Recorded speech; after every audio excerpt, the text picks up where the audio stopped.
back to last month. It was a cooler than usual February. I'm sure you remember 4.5 degrees on average colder than usual. Let's fast forward to March. Of the 17 days we have completed so far this month, all but 3 have included below normal temperatures. And take a look at this. The average temperature, the highs and lows together this March, comes out to 29.2 degrees through yesterday. That is a stunning 9.4 degrees below normal. So let's take a look at the list of the top 5 coldest Marches in Denver's history. If the month were to have ended yesterday, we'd be in 4th place. Only 3 Marches colder than where we've been so far this March. Of course, things could change, but I'll tell you what, the outlook between now and the final day of the month generally looks cool, and in most cases cooler than usual. Most of this week, we're going to stay colder than normal, including today, 44 degrees in Denver under quite a bit of overcast. These high cirrus clouds are going to be around the rest of the day, and the high cloud cover, the primary reason why temperatures are staying on the cool side today. Parker's just at 40 right now, 35 in Brighton, 37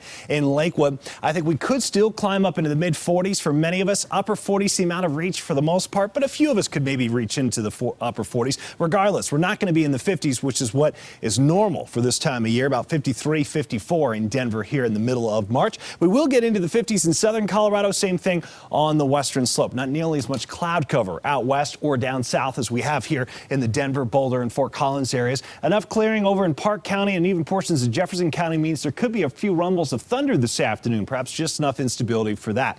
As we talked about earlier in the newscast, there's the storm system up here in North Dakota. There it is right there, not far from the U.S.-Canadian border. This is going to drop south through the Dakotas and into Nebraska and Kansas by the time we reach into tomorrow. So you say, well, hey, that storm's east of us. Why does it matter? Well, it matters because of this counterclockwise flow around the low. As it moves through Nebraska and Kansas, it's going to provide the easterly upslope that we need to produce some snow here for tomorrow.